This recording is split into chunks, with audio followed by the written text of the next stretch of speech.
This week, we're doing chapters 15 and 16 of Knowing God. And all of a sudden, Aaron's going, What? Because we're talking about the wrath of God. And Aaron's like, Oh, wait, yes, I remember the wrath now. I remember wrath and the goodness and severity. Yeah. And in these 2 chapters, there are 5 words, which I want to know if Aaron knows the meaning of as well. He's like, he just immediately gives up. He's like, nope, I'm tapping out. We're not even going to do that. I know nothing. How do you know nothing? I mean, I don't know nothing, but I don't know the 5 words. Really? Yeah. How do you know even which 5 words I'm going to pick? Because there's so many words that you could pick. If that's fair. But now, now.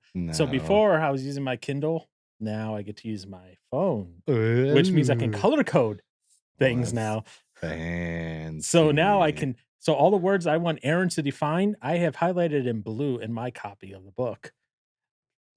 So that way I know when I get to it. You're fancy. I can go, Aaron, tell me the word for this. Let me look at dictionary.com real quick. And your Wi-Fi goes down. Hotspot. All right. Well, you don't even need a hotspot. You just data. I'm sorry. Yeah. See, that's how much I don't know. It's okay, Mr. Johnson. I forgive you. This time. Sick. Cool. So, again, we're reading J.I. Packer, his book, Knowing God, the IVP Signature Edition. We're doing chapters 15, 16, and starting with the wrath of God. And right away, we're going to start with a word that I want to know from Aaron if he knows what it is. It's like literally in the first sentence. Indignation. That was literally when I looked up. That's so funny. Is it a word you looked up? Okay. Yeah. So what does it mean? I don't remember.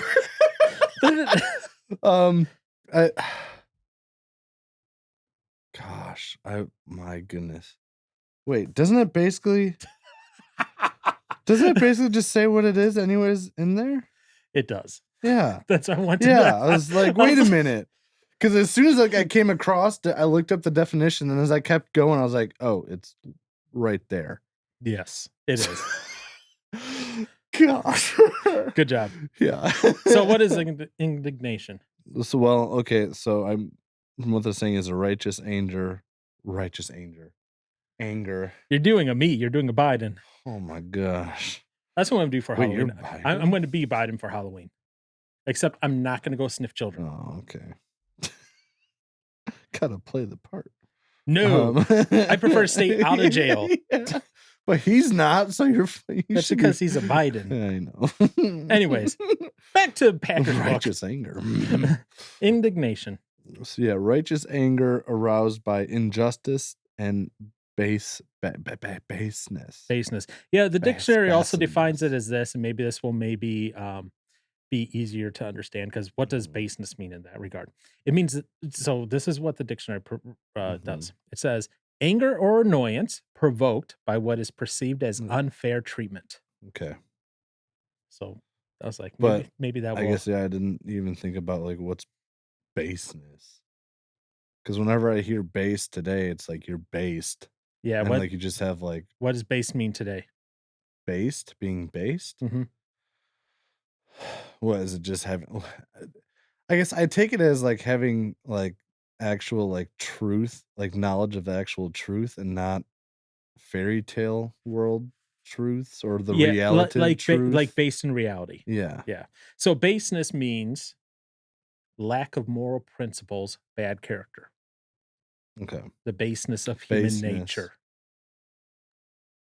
Wouldn't you say baselessness? I don't know. Whatever. No, it'd be baseness. Would it be baseness? Yeah. If you're saying something outside of you calling something base, in the modern way of saying it, if you say something is base, you're saying it's evil, it's immoral, sort of stuff. Interesting. Like that. Yeah. I've never heard that before.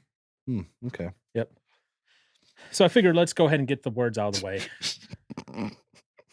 I love how that was. How about this one? Nope. And I can't tell you what page it's on, unfortunately, here.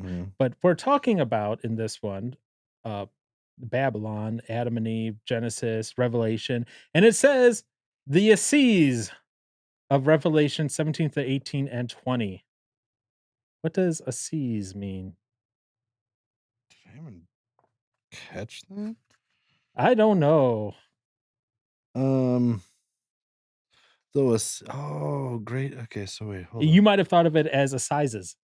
Yeah. Because it is spelled Assizes. Assizes. Yeah. You might have gone, oh, Assizes. Assizes. Assis. But it's Assizes. Assis. Assizes. All right, hold up. The Bible, God's wrath for it is full of portrayals of divine retribution from the cursing of and cursing and banishment of Adam and Eve to overthrow to the overthrow of Babylon on the great assizes. Yeah. Is that right? Did I say that right? Azizes, but yeah. Assizes Yeah. But of Revelation. I mean, what do you I'm think? trying to for like what Revelation's on. Mm-hmm. I guess the only thing I can think of is like um I don't know. Oh gosh, I can't even put it into my words. Right, assizes or how do you pronounce it? It says Aziz. Assize? Like you say it like this sounds weird. ESIZ. E S Yeah, I Aziz. Z. Yeah. Assize. Yeah. Assize. Oh, Aziz. Assize. Yeah. Oh, yeah. Why was I saying Assizes? Because Assize. ASSIZES. Yeah. Assize. Anyways, so what it Ass- means, because you're probably not going to get it at all. No. This is a reference back to the early bit, like the 1970s era, around that time Oh, that's not in England. 1970s. Yeah. So Okay. these were courts that were held that administered civil and criminal law in England. Courts? Okay. So that's why. So it's saying like the courts of Revelation 17, 18, 20. The judgments and Oh. all that. So that's what that's getting. Okay. Okay. The next word for Aaron, as we go Jeez. through this book, Okay. anthropomorphic. No. Oh. Um. It's like human characteristics sort of thingy. You're actually pretty right. Having human characteristics. Yeah. Yep. Good, Ha! good job. I am impressed. But the book also kind of gave that away Yeah. anyway. What about propitiation? Oh, geez.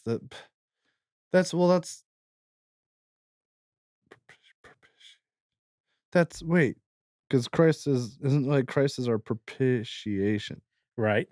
This is like this like the substitute or the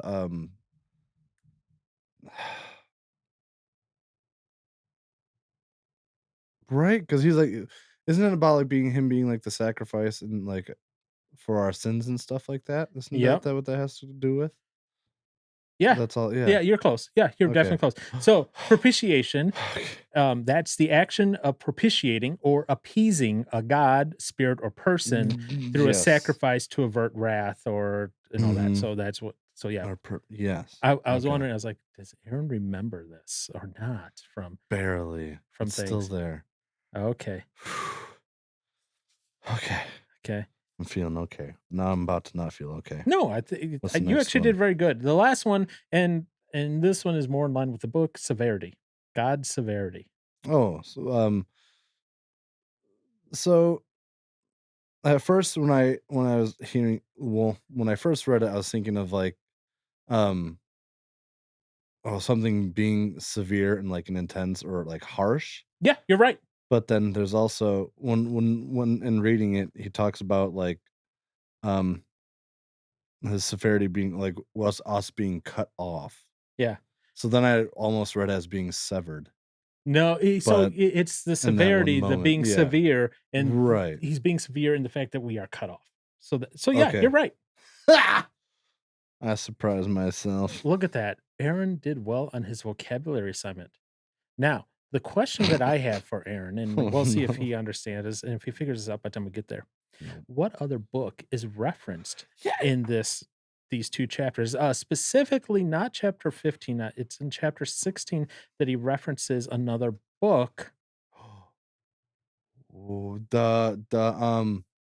sinners in the hands of an angry God? Well, no, he references that sermon directly. The sermon. Okay, that's a That's a sermon. sermon. I thought that's a book. And then some of them I made into a book or something like that, but that he's Okay. referencing the sermon, but he references a book directly. So if you've read this book, what book does he reference as well? We'll get to that in a moment. So we'll get to that when we get to chapter 16. But as all things go, we must start first. We're at the 15th? beginning, which is chapter 15. The thing that Aaron said he wasn't sure if he wanted, he was excited to talk about the The wrath wrath. of God. That's terrifying. It's terrifying. Yeah. Well, Well, to be let me put it on let that me let me put side. it this way. The fact that you say it's terrifying is a good thing Mhm. because that still means you're not hardened. Oh, yeah. That means you still fear the Yeah. wrath. Yeah. All right. Oh, yeah. Mhm. So So, we start off with the definition of wrath. oh. Say indignation. Actually, yeah, that's part of it. He says wrath is an old English word defined as deep, intense anger and indignation. Indignation. And then he goes on to define anger and indignation for you. But this is where he then goes into lament. It says, well, the modern church kind of downplays Mhm. the wrath. And I'll say this as I'm reading through chapter 15, the entire thing that I kept thinking was, did he write this then in the 70s or did he write that now? Because we're in the same Same kind boat. of state, the same kind of boat, different ways, but we're in that Oh, same yeah. area at this point, which is a little sad. Um, Mhm. Unfortunately. Yeah. And he asked a question, I thought about it, and I had to think, Oh, and it took me a while to get back to a point in time when I've heard one. So his question was this, he goes, when was the last time you heard? When was the last time that you heard a sermon on the wrath of God?" It took me a while to go back in time to find that one, even then I'm not 100% sure. I'd actually have to look through the recorded archives to see if that's actually the case or if it's actually something different. I'm not Mm. 100% sure. Yeah, I honestly don't remember. And it's not that any of the pastors from either of our church, either of our churches are evil, horrible pastors or anything like that, or never touch on things like That we judgment. know of. Yeah, that Just kidding. that we know of. Okay, fair enough. People can do stuff in private It's that true. is completely outside of the public facing character that we know of. Okay. But I'm saying as far as we are aware, Yeah. our respective pastors of our respective churches, um, even though that's not a thing that they necessarily preach on, they might touch on it once in a while, but they don't actually like get full bore into it. And I was thinking about that, and I was like, yeah, and I was like, and the way our snowflake generation is, I could see that not going over that well for a lot of people. Right. That's something that bothers me though. Okay, why is that?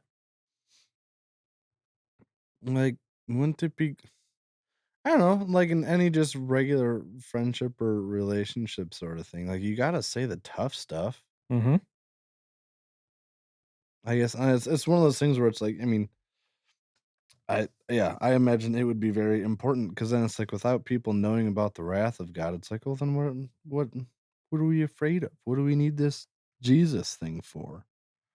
If there's nothing that I guess in the sense I mean, I guess yeah, you'll say you're being saved from hell, but I mean nobody I guess you always well, I've always just obviously uh what's wow, what's the word I'm looking associated that with like, all like the fire, suffering, all that stuff, whatever. But it's like the thing about the wrath of God being poured out upon you, it's pretty intense. Yeah, So it's but yeah, it's like if you're not preaching about the outcome of a life without being saved by Christ,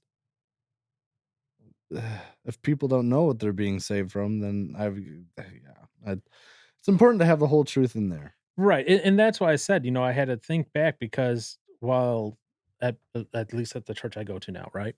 They don't well, I haven't heard there yet, and I haven't even been there a full year yet, so, Mhm. we'll give it time on things, okay? Yeah. I haven't heard a full, like, sermon on wrath or anything because 'cause they're pretty much at least where I'm going at now, they take a book of the Bible, and they go Mhm. from front to end To of it, back, that's cool. Yep. on it. Right now, we're going through Nehemiah, an Old Testament book about Mhm. rebuilding the walls of Jerusalem after they had fallen and all that, and, Mm. it's a book cited a lot with leadership implications in that.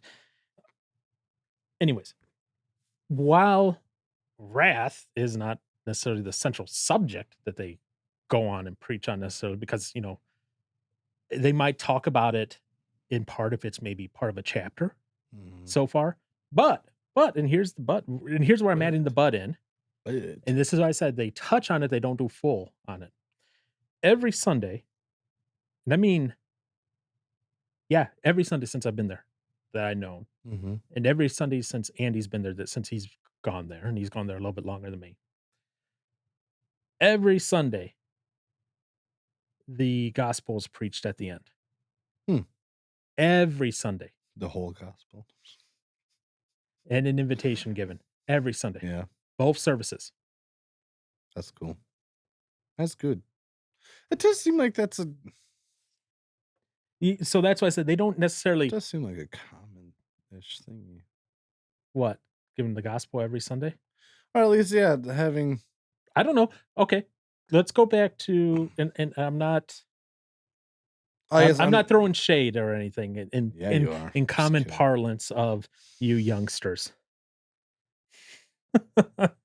What? But I go back to fellowship, Mhm. and I go back to all the sermons Mhm. there. Oh, yeah. There was the last time I remember the gospel, like, an invitation being given was maybe twice a year, if I'm being honest. It wasn't that often. The gospel was talked about, but the gospel and the invitation wasn't given every week. It was Invitation. slightly different, Interesting. I guess, yeah, I'm already thinking with even just, like, the past but few I weeks. don't know your current pastor, I don't know that. Right. That's a whole other that's why I said going back to fellowship days, Yeah. that's a whole different story. But, That being said, yeah, so, like, the pastor at the church I'm at, yeah, and he's brought the receipts on this, yeah. another common parlance from your generation, showing the receipts, where pastors will go, "Why do you spend time giving the gospel message every week?" Mhm. That is a very uncommon thing, actually. Hmm. That's not a very common thing to do, That's wild. That's well, good thing it's common for him. okay? So that's what I said, he does. I Yeah. haven't heard at this church yet, like, a full message on wrath and that, but it's touched on some every week at least, a little bit of it. Not long term, Oh, not okay, I long see what term, you're saying. but Yeah. there's a little bit of it, but Uh, there's no, like, straight, "Okay, we're mhm. gonna do a whole sermon series or a whole just day sermon on this." Hmm. So, that's why I said even, yeah, it's not that like he said, he doesn't I had to take time to think back on it to Mhm. find a sermon, Yeah. and even then, that took me a while. Yeah. But, think about it even then in our current culture, right? Our current culture doesn't even in Christian circles, doesn't even agree that hell exists. That's so weird. And a lot of them will say, "Well, hell is current earth, and therefore they've lived their hell, and therefore Yeah. heaven, blah, blah, blah," Ah, ho I don't understand how they come to that conclusion. because they don't like the idea of eternal damnation. Hmm. That's why. They just love to have their own beliefs in their own mind. Yep. They want to be right. Hmm. So, even at the very start, we're not even, like, page 2 of the book and of this chapter, and already it's like, "Yep, yep, yep, yep, yep."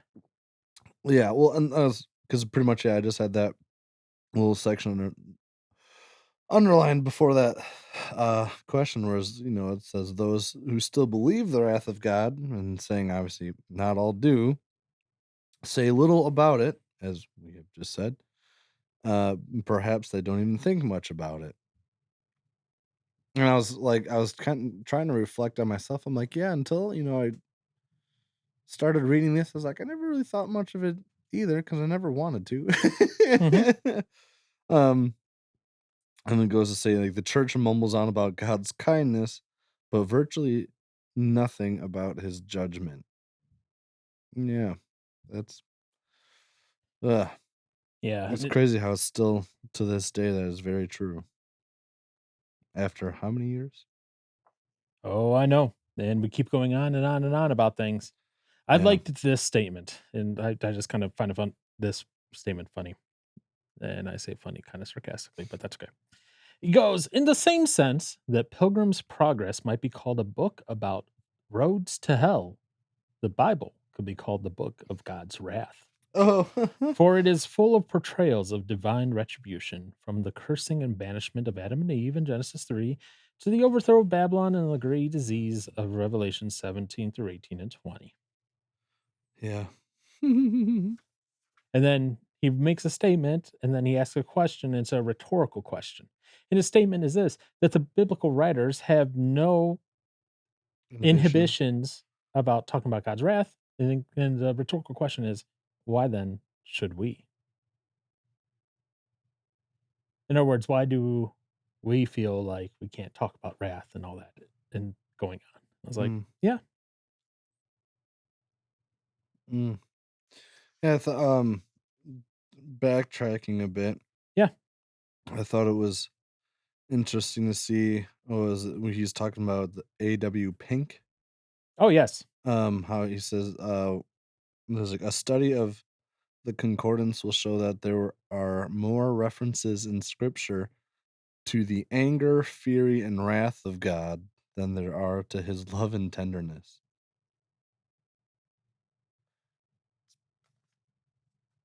I never knew that. I guess kind of curious. I want to go and like compare both of those and see. I didn't take the time to do that in this, but kind of interested to do that though. Yeah, I didn't do that either. And I was like, I'm just taking your word for it, AW Pink. I hope you ain't lying to me. also, and here's where I will say this. It's also probably going to depend Mm-hmm. on what words are you using to talk about anger, fury, wrath, and what translation are you using, and what words maybe are they different between Hmm. stuff. Because we know, for example, Packer loves what version? What is it, King James? I don't know. Yep, he loves the King James.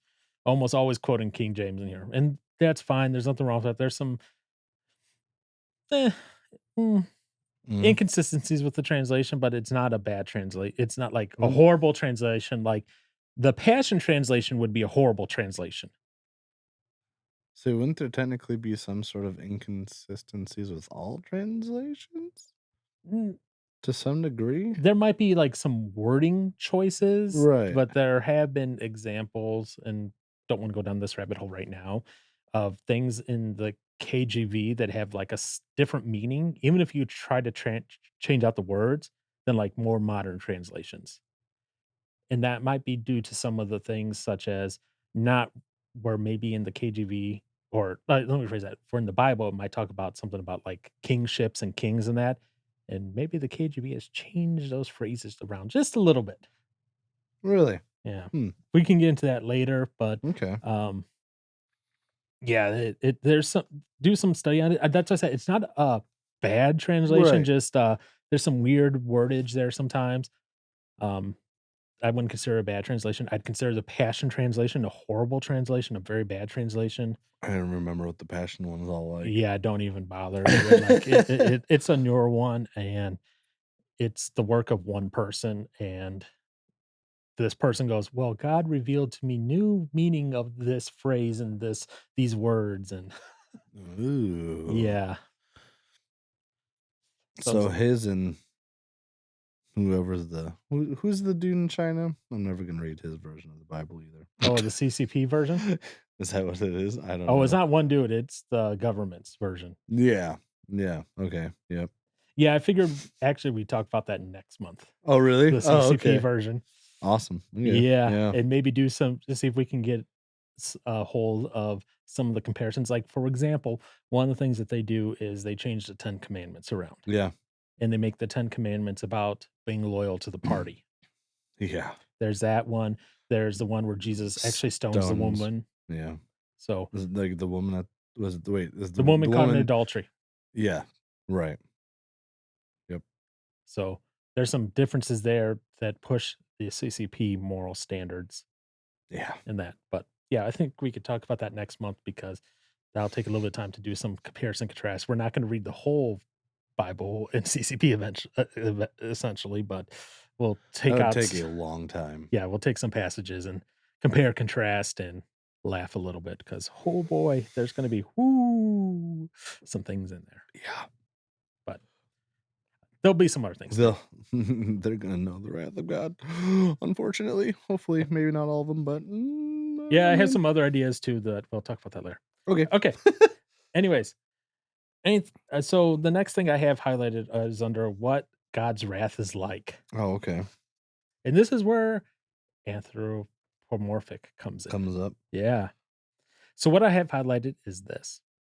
But when scripture speaks of God anthropomorphically, it does not imply that the limitations and imperfections which belong to the personal characteristics of us sinful creatures belong also to corresponding qualities in our holy creator. Rather, it takes for granted that they do not. In other words, what it's saying here is that even though it talks about God in a human way with human qualities, it does Mhm. not imply human qualities onto God. Instead, God has his own qualities with human qualities intact as well, minus the sinful part. Right. That's what it's saying. It's kind of what I was figuring, but I was like, I it's want just to this I want to hit jumble on of that just to make sure that yeah. you understood that because I was like, "Yeah, that's interesting." It's just how man, that's What? just how he phrases and says things. I'm just like, ugh. He says it at a high English level, Yeah. at a very Joshian level. Oh, don't give him that much credit. I know I'm being sarcastic. I love you, Josh. Don't worry. I'll send this directly to Josh. This clip. Oh gosh. Oh, yeah. This clip and the next clip. When I'm hunting people in Tarkov, don't talk. Oh my gosh. Oh, anywho. Oh. Back to God's wrath, not my wrath. Yeah. Jeez Louise. Sorry, that got me going out for a second. Yeah, so now let me ask you this, Aaron, Mm. because I've had this question presented to me Hmm. from people before. So, because we're talking about God's wrath right now, the wrath of God, right? Mm. We're told very easily, both through Bible, preachers, etc., anger can lead to sin. You can do Okay. stuff that you do that you don't Okay. that you regret later in that, right? Yeah. What's the difference between wrath and human and wrath and God? How can God be angry and wrathful? How can he be? Yeah, and not sin. Wait a minute.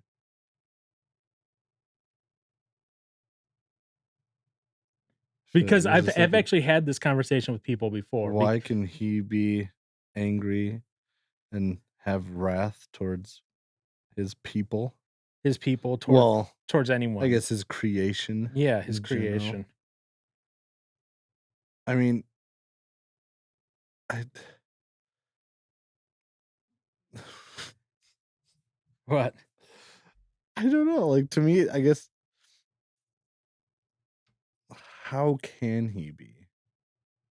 How can he I be was what? like, are you saying like why can he be, or like what does How he can he? do? How can he be? Because what and when I'm talking to these people, right? Yeah. Essentially what they're trying to get at is, let They're saying that he's in the wrong for for being angry. for being angry. Yeah, they're equating being angry to being sinful.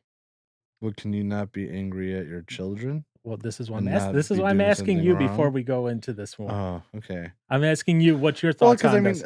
okay, What if you think about for me, I guess as far as I've ever thought about it was okay. So he's created us, okay. and he has created. I mean, he's that's the thing. He's perfect, and obviously, so we sin against him. What is I guess being disciplining us? Why is I guess that's my thought is he's just one trying to discipline us to make it wake us up sort of thing. But what if you're just disciplining your kid? What if I'm just disciplining my kid? Mhm. What do you mean? What if you're okay, Sort of. Aaron 10 years in the future, I have a child. you have 5 kids. Oh, jeez. I'll maybe do one. I'm just kidding. What? Aaron in 10 years in the future has 5 kids. Mhm. They just broke your favorite drum set. They burnt it. They bur They found the matches and they found the gasoline and they wanted to see what happens and they burnt it and there's all that's left of your favorite drum set that you bought from Matt is a pile of ash. This is why I'm not having kids. Okay, so I guess there has to be things And that it have it to go into this though. and you're like, you see How this. I mean, I would be very mad. Yes. Now is that wrong of me to be mad? Is it? I guess in that regards, I would say for me as a human, it would depend. Like, did they just do this really? It's one of those things where it's now for me, knowing if I ever had a kid, I'd be like, you don't hurt that, don't wreck it, be careful, try not to damage it. Now, and I would understand if something did happen, accidents happen, it's okay. Your oldest son goes to your youngest son, "I bet you can't burn daddy's drum See, set." now that's where I would be. I told you not to do this, and you directly went against what I said. In that regards, I'm angry that you would do that because that's doing something against me and Aaron something I Jr. told him told not to Aaron the do. 6th to just burn it. Gosh, You name all your kids Aaron. I wouldn't know what to do to, I guess, discipline him. Other than I would be very angry, But you'd be probably irritable, right? irritable. Irritated by that just happened? Oh, I'd be mad. Yeah, Yeah, okay. I But what would you be mad about? Let me ask that. Would what you would be I be mad mad about about? th Okay. that they disobeyed you or that Mhm. they damaged something that you cherished? Mm. I mean, to some degree, both. Okay, Yeah, I would say both. okay. I was just curious on that. And I wasn't trying to, like, to Oh, take it out. okay. Because Okay. it's like, because now it's like that is gone. I'll never be able to enjoy that special drum set again. And Matt had just died the year before, so you can never get a new one. Oh, I mean, it's not that he'd be able to give me a new one, anyways. There's only one like that one. Okay, maybe we burn it just to get rid of the lust in Aaron's eye No, as he no, looks there's at no his drum lust set. there. So he looks at his drum set? It's pretty. Okay.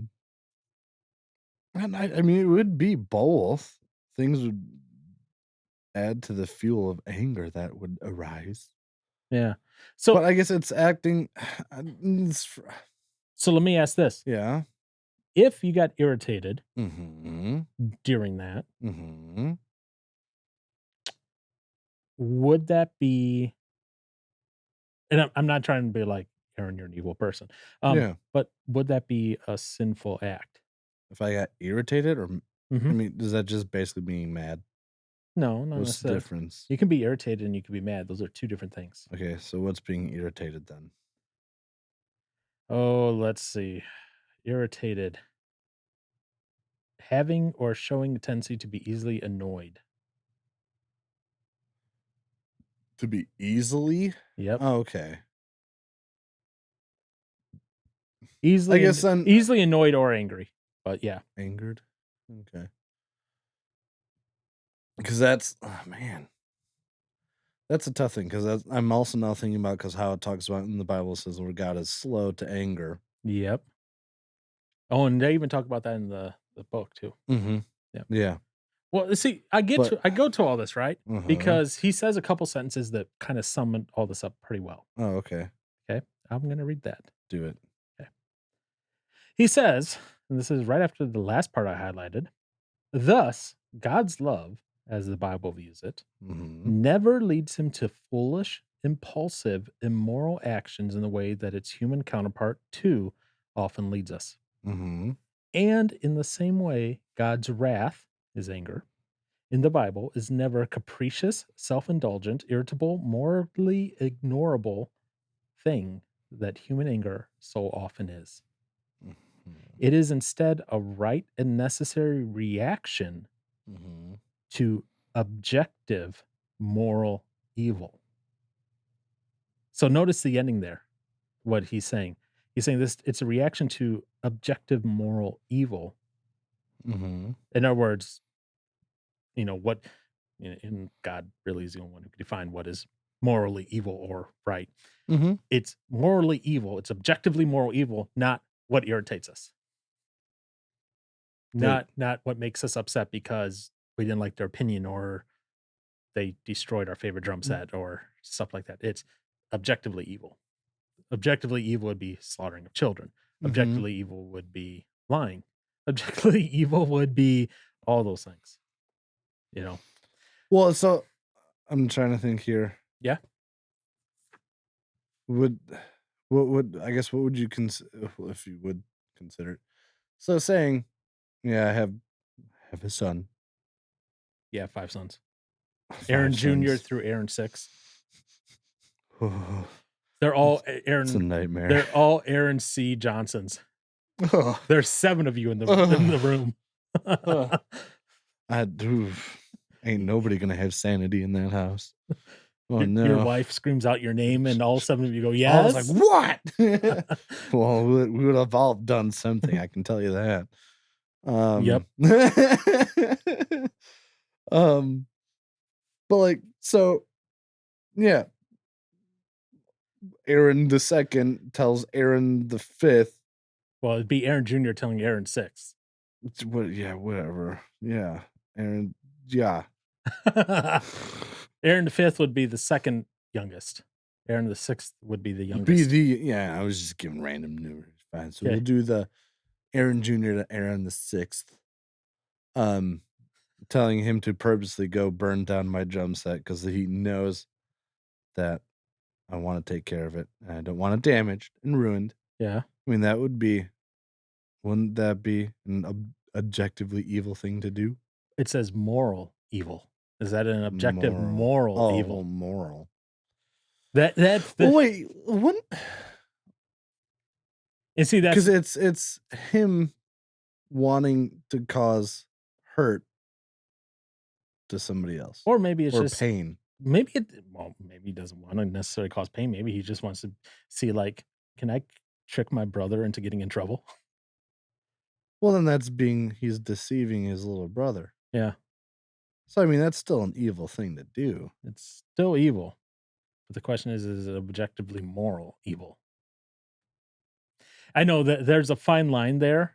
That seems weird. I know there's that little Because fine that would be sinful for him to do anyways. yeah. So Oh, I'm not saying that oh, it's gonna be dismissive and he's not gonna get that God wouldn't be because wrathful that in that regard. right. But I'm saying, He would but by doing that, right? yeah, God can get angry yeah.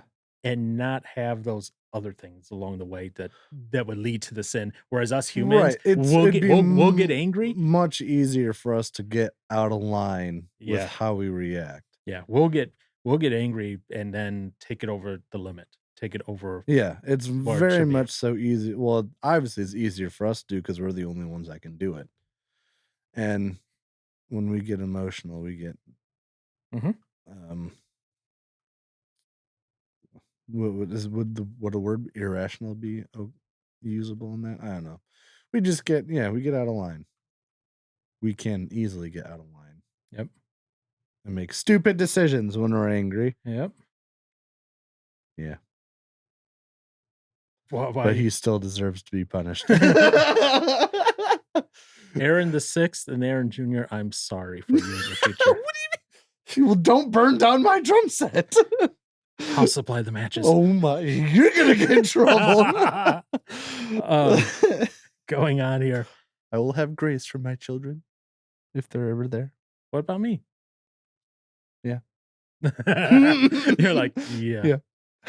What if it's a prank where we burn some random wood and pretend it's your drum set and I actually hid it somewhere? Oh gosh. Well, if I think it's my actual, I'm gonna be mad if I think it's my actual one.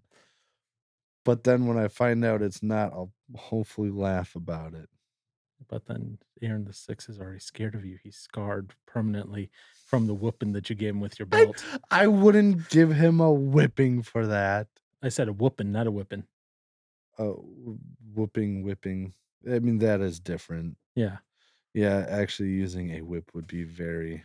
Would be very bad. That'd be very bad. Yeah, that's oof. Yeah, I ain't gonna do that. I'll give him a stern talking to, that young man. So let me ask this, because this is a couple questions that the book asks as well here. Oh, no. He asks this: would a God who took as much pleasure in evil as he did in good be a good God? He also asks, would a God who did not react adversely to evil in his world be morally perfect? Wait, what? Yep. Where is that? It's right by what I just read there with that whole chunk there. So he says, would a God who did not react adversely to evil in his world be morally perfect? And I said Tozer. It's not Tozer. It's Packer. Packer is very short and blunt with his answer, and his answer is 2 words. Surely not. Surely not.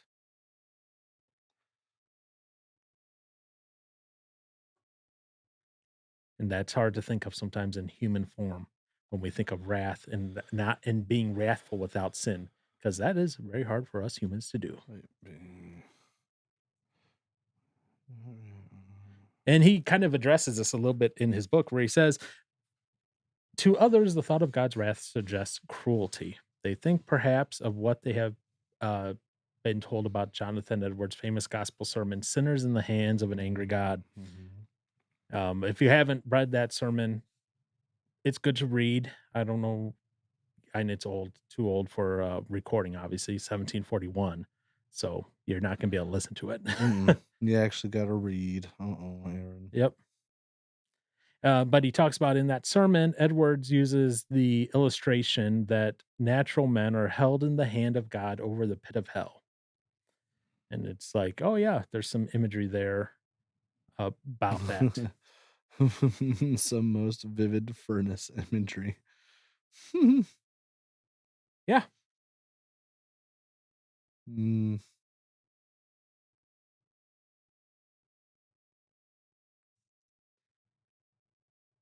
this again goes back to even the current state of affairs where people go, well, hell isn't real, blah, blah, blah. I'm sorry. It very much is real. Yeah. As much as you may not like it. It is a reality. Exactly. So we have those, right? Mm-hmm. And then I have this thing highlighted. God's wrath in the Bible is always judicial. Do you know what that means? What does that phrase mean? God's wrath in the Bible is always judicial. I mean, it goes on to say that it is the wrath of the judge administering justice. Yeah, exactly. Yeah. In other words, it's never for getting back. No. It's never for getting revenge. It's always for administering justice in some way. Yeah. Even though we may, as humans, see it as something that is not justice related, it is in the long term. Is there anything else that you had in here highlighted, noted? That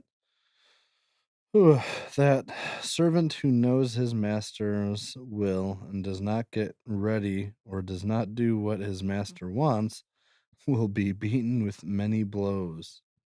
But the one who does not know and does things deserving punishment will be beaten with few blows. That's frightening. Interesting. That I'm trying to is, remember exactly where that is because I have a slightly different thing, but that's okay. yeah. Uh, Well, I guess at the end of the paragraph, um, because it's near the end of it, says for from everyone who has been given much, much will be demanded, and from the one who has been entrusted with much, much more will be mhm. asked. Luke 12:47 through 48. Yeah, so Um, say that definitely is New Testament gospel reference there mhm, because definitely recognize that. Yep, I found it here. Yeah, oh, yeah. okay, gotcha. It's right at the end of that paragraph, Mhm, which I had originally highlighted there. So the next thing I have highlighted then is God's wrath in the Bible is something which people choose for themselves. mm. And reading through that, I was like, yeah, I can see a lot of people would disagree with that statement. What, that people choose it? Yep. I mean, yeah, I can understand that a lot of people would, but Hmm. it's like you with anything though. I mean, you have a choice in the matter. How very anti-Calvinist of you. What do you mean? What do you mean? The um. Calvin, because the strong Calvinist would say you have no Oh. choice in it, the Yeah. matter. It's not your It's choice. irresistible grace, they say. Well, I mean, guess I would say God's grace would be or should be irresistible, Yeah, but that's what I but said to the strong Calvinist, it's right. irresistible to the point of you have no choice. You're gonna be saved or not depending on God's will, not on your Oh, choice on the matter, which right. is funny okay. Well, and I guess I'm thinking of it as far well, I guess that would still be sort of the same thing where I'm thinking it's like, yeah, it is your choice whether or not you decide to, Mhm. yeah, believe or reject. Yeah, I guess, yeah, that is I would say Yeah, that is a that's why choice and that I you have. when I took the note of this because I was like, "Man, he keeps flip-flopping on his Calvinism here, on stuff," because he writes in the next sentence, "Before hell is an experience inflicted by God. It is a state for which a person himself opts by retreating from the light which God shines in his heart to lead him to himself." Like, so we do get a choice. I was like, "Pecker, you lost some Well, it's Calvinism there," but that's fine. That mhm. you know, I make I make jokes about the Calvinist ways of Packer, but that's not a end all be all that where um we can't suffice together, Hmm. if that makes sense. Well, oh, blah, blah, blah, blah. Um, shoot. Oh, I guess, yeah, I wonder, does like, well, man. So now I'm having this thought, like, does everybody in a sense get some sort of chance at some point to accept or deny Christ throughout their life? That's the tough thing because depending on how I mean, obviously, depending on your household that you grow up in and all that stuff, you're going to have a very, Right. I guess, like, your mind's going to be made up almost ahead of time on what your thought or reaction to God is going to be. But that's why there's the concept of like natural revelation and all that, where it's Mhm. even those who have never been preached to, like let's say they live in an untouched land where missionary has never been, Right. where even Yes. they can be Mhm. saved because the the evidence of God and Is Christ shown is in. shown in nature and is so prevalent Mhm. that even words are not needed in that regard. Mhm. In so much then that we don't, as humanity, have an excuse in our words. So even those who are maybe growing up in as you put it, a difficult household, let's say, Mhm. for uh, Christianity to I mean, I reach. guess, yeah, it doesn't even have to be a difficult I mean, you Well, could grow no, up, yeah, in a that's what I'm saying. house of rich, riches, but then you just had never have the need or knowledge of who Christ is. That's why I said difficult Yeah. household for Christianity to Yeah. reach, not necessarily difficult Yeah. household like Struggling and your abuse or Ab all that stuff. Yeah. exactly. It could be whatever. Your Mhm. parents are strict atheists or whatever, Mhm. okay? There is some way, either through natural revelation or even through an interaction with someone, where that will be potentially something that happens that they get that a chance, essentially. Mhm. So, yeah, everyone To a degree, it everyone's gets responsible. yeah. Ugh. Mm. This is so convicting. Mm.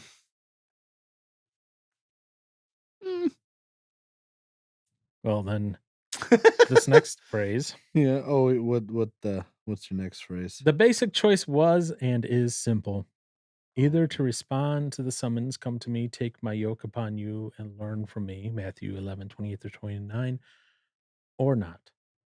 Either to save one's life by keeping it from Jesus' censure and resisting his demand to take it over, or to lose it by denying oneself, shouldering one's cross, becoming a disciple, and letting Jesus have his own disruptive way with one.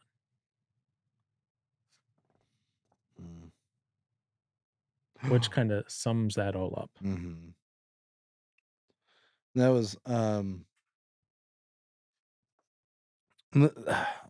say within the last year, and it was actually after really chatting with one of the guys from, the new church, I suppose, yeah. Mhm. Um, well, I'm sure this probably isn't the first time I've ever heard it, but maybe it's been the first time in a long time.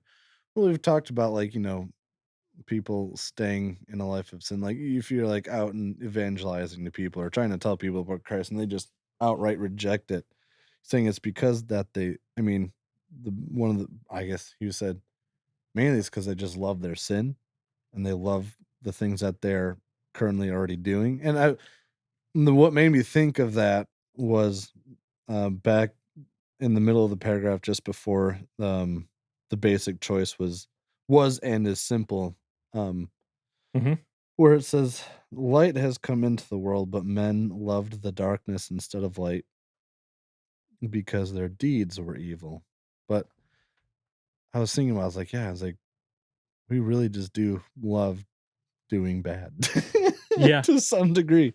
And so it's like the people that reject Christ, they just don't want to get rid of the things that are against God that they love doing.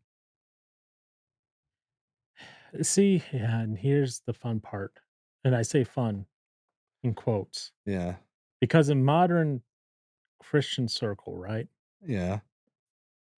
someone can find a church that will, how do I put this? Someone can find a church easily that will take whatever their sin is that we'll say whatever it is, okay, and say, yeah, it's good, it's okay, it's fine. Hmm. It's getting harder and harder To find churches that that are not affirming to things. Okay. I wouldn't, yeah, either. Well, I guess, yeah, if you're not speaking out against it, you're essentially Well, affirming I'm it. not even saying not speaking out against it. I'm talking about Mhm. churches that are flat accepting and celebrating it. Well, okay, yeah, even more so. Yeah. I'm talking, so, you can take whatever example you want, okay? Mhm. Um, homosexuality, Mhm. transgenderism, gay marriage, whatever you want, Well, yeah. okay? There are churches out Yeah. there nowadays that openly celebrate this. Mhm. There are pastors out there, so there was one I encountered online yesterday Mm. that wrote a whole thread out there, and I just sat there, I debated responding, but I was like, "You know what? Not even gonna respond to give this person the time of day Mm. and, engagement on Twitter, or X now as it's called." X. Um, So interesting. Yeah. yeah, I was like, not even worth giving him the interaction so that way it reaches more people, sort of deal. Mm. But essentially, he had a whole thread about how so you remember Jonathan and David in the Old Testament, Mhm. real close, right? Mhm. Yeah, what they're probably used as a homosexual couple, aren't they? Oh, yeah, according to this Yeah. pastor, they were married. Yeah, I was like, "What? What?" Wait, whoa. Yeah, What? exactly. That's I was like, "No, I'm not even gonna give this person time of day on this one." How on wow, okay. Huh. So you have stuff out this that's what I said, it's getting harder and harder actually to find church that's just gonna say flat out no on all, Mhm. because there's starting to become more and more that even you take whatever these things that you love and say, "Yes." You have stories out there, and I say stories because unfortunately these are things of the I can't believe that these words even string together in a complete phrase that makes sense in common day parlance. The Christian OnlyFans performer. Yep. Who says it's her ministry. To do porn? Yeah. Okay. You have stuff like that. You have like what I just talked about, that pastor. Um, yeah, exactly. Okay. So I get what he's saying there, but unfortunately, people can find churches that will, Well, yeah, yeah. but I guess But as a that is darkness, I know, but they that find those churches, right? right. And then those churches go, "Well, you have a relationship with Christ now, you da da da," and they'll reaffirm whatever it is and saying they can be both Christian and whatever. Well, I guess that's gonna have to come down to the responsibility of someone actually studying the Bible, Yep. I guess, which, I mean, we're told to be doing anyways. So, gosh, in that regard, yeah, they're being very, uh, well, what's the word? I mean, they're being led, yeah, to hell Yep. with that And one. they're like, "Oh, it's so unloving that you say that." I'm just like Oh, I'm just sitting there on the side going, "Oh boy, this is gonna be in the next few years, this is gonna be great." Let me tell you. is that in this chapter or is that the next one? Where it's talking about how, like, each generation has its, uh, I guess it's, oh, wait, is it this one? Mm. But whereas it was saying, like, each generation is gonna have its, like, main or like, big issue that comes up to deal with and all that kinda Yeah. stuff. And I was thinking, I was like, yeah, for us, it's gonna be all this transgender reassignment or yeah, surgery stuff and affirming care and And it's only gonna get worse because now they're actually mhm. working on a way to do a womb transplant. Oh, so you can and what they wanna put a woman's womb into a man? Yep, so you can give birth. Oh, they're really desperate to make that work. Yep, They are really desperate. and there's doctors working on it. We could have the cure for AIDS or something else, but no, we gotta work on that. Yeah. That was would we ever be able to find a cure for some of that stuff? What, for AIDS and all Well, that? I'm thinking like AIDS, cancer, and Well, I mean, all like the medication we got for, like, AIDS out there, mhm, it makes it pretty manageable. It's not a mhm, pure cure, but it makes it pretty manageable for them. mm. Well, I'm guess yeah, with the amount of money that's dumped into stupid things, yeah, if it was put in the right spot, then I guess, yeah, I'm sure there'd be something that could be done. Yeah. I'm just like, for some of the things, like, I mean, you can't Yeah. fix it. Well, like, There's some cancer is things gonna be real hard because yeah, each type of cancer is different, and even each type of cancer, there might be different varieties of that. mhm. Might look really weird, and then it's just gonna be genetics, and yeah, Yeah, there's so, like, just there's some things I mean, well, and that's the other thing is you can't avoid death. Like, sorry, you're never gonna create something that keeps you alive forever. we're all 1 second closer to death every second. Great. Yep. Let that keep you up at night now. And some people have a much shorter timer. Yep. Mhm. Okay, so back to the book. Yes. Uh, Correct. Gehenna. Oh, where is What is that? Gehenna Where is that? Oh, oh, or Gehenna? Gehenna, sorry. I said Gehenna. hail, It's Gehenna. hail. Yes, but what else is it really? It's the So it's valley the valley outside of Jerusalem Jerusalem, where where rubbish was burned. yep. Do you want me to finish that? No, that's fine. Oh, okay.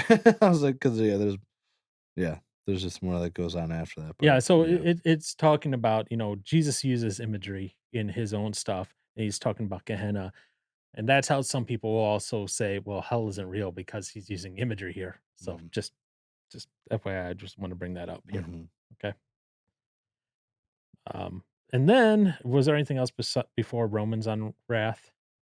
Anything besides Before that it? before? No. Okay.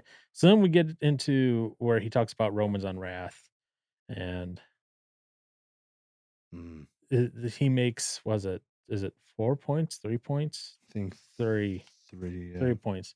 And the 3 points, I don't know if you have anything highlighted here, but I'll quickly highlight the 3 points here. Okay.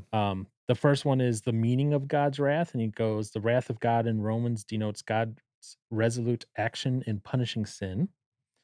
The second thing is the revelation of God's wrath. The wrath of God is revealed from heaven against all ungodlessness and unrighteousness of men who hold down the truth in unrighteousness. And the third point that he has is the Oh, deliverance from God's wrath. And he goes, in the first 3 chapters of Romans, Paul is concerned to force on us this question: if the wrath of God is revealed from heaven against all ungodlessness and unrighteousness of men, and a day of wrath is coming when God will render to every man according to his deeds, how can any of us escape disaster? The question presses because we are all under sin. mhm. And then he highlights his point: the law cannot save us, for its only effect is to stimulate sin. Oh, I was like, "Wait, what?" Yeah. Mhm. Mhm. So I don't know if you had anything highlighted in those little 3 points there.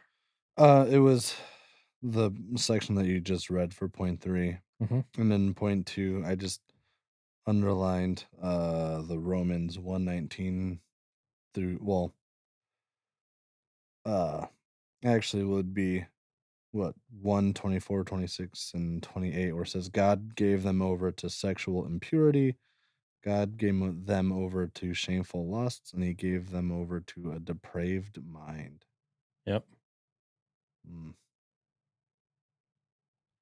and I imagine from that's the you're at a point of no return right there. And the funny thing is, if Packer wrote that then and looking at that around the world around him at that point in time, can you imagine what he would say to the today's day and age? Gosh. Gee, hmm, far worse. Yep.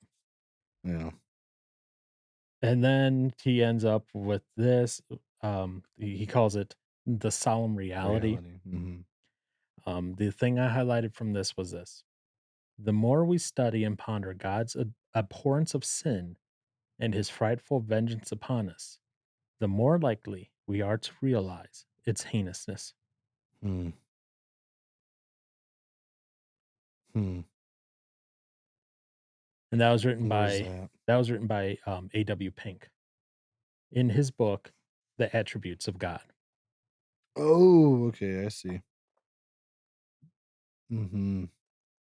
I had the part just before that underlined, whereas nor will our evangelism have the urgency enjoyed enjoined by Jude. It says, "Save some by snatching them out of the fire.